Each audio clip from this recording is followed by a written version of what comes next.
L'analyse récemment développée par Guy Karema sur les alliances militaires dans l'Est de la République démocratique du Congo (RDC) procède d'une lecture simplificatrice et profondément biaisée d'une réalité pourtant largement documentée.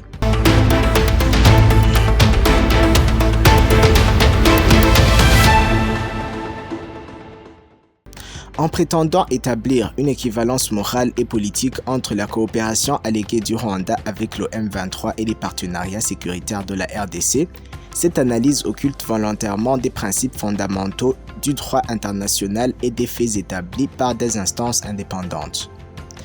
Un État souverain disposant d'un gouvernement légal et reconnu a le droit inaliénable de solliciter un appui militaire extérieur pour assurer sa défense et la sécurité de sa population. Ce principe, consacré par la Charte des Nations Unies, ne saurait être confondu avec le soutien clandestin d'un État à un mouvement rebelle opérant contre un pays voisin.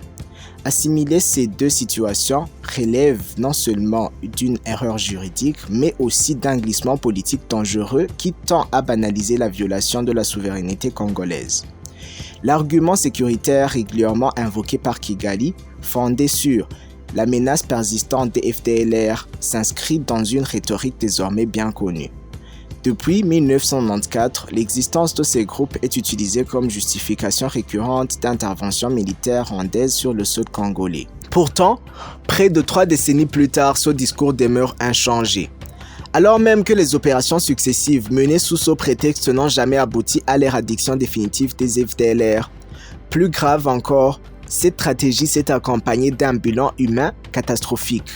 Plus de 6 millions de morts en RDC selon les estimations largement reprises par les Nations Unies et les organisations internationales. Continuer à brandir la menace des FDLR comme un argument central sans interroger son instrumentalisation politique revient à transformer une tragédie historique en levier permanent d'ingérence. Cette posture que l'analyse de Guy Karema reprend sans distance critique, évacue toute réflexion sur les conséquences humaines, sociales et territoriales de cette stratégie pour la population congolaise. S'agissant du M23, le débat n'est pas d'ordre narratif ou émotionnel. Il repose sur des faits documentés. De nombreux rapports du groupe d'experts des Nations Unies ont établi de manière répétée que ce mouvement rebelle ne peut ni se maintenir ni opérer sans un soutien extérieur structuré.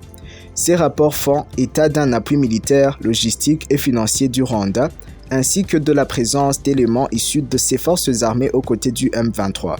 Ces conclusions ne relèvent pas de la propagande congolaise, mais d'enquêtes techniques mandatées par le Conseil de sécurité. Dans ce contexte, affirmer comme le fait Guy Karema que la communauté internationale appliquerait un « deux poids, deux mesures » en condamnant le Rwanda tout en tolérant certaines alliances de la RDC revient à déplacer le problème.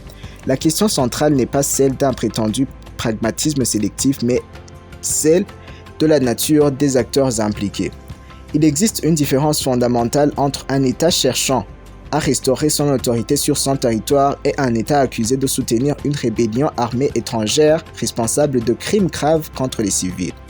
En entretenant cette confusion, l'analyse proposée contribue à fragiliser la compréhension du conflit et à relativiser des violations pourtant bien établies du droit international.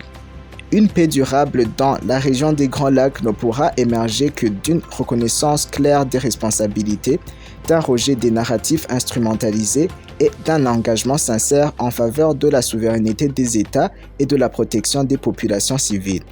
Toute autre approche, aussi séduisante soit-elle sur le plan rhétorique, ne fait que prolonger l'impasse actuelle. C'était Eben Trésor.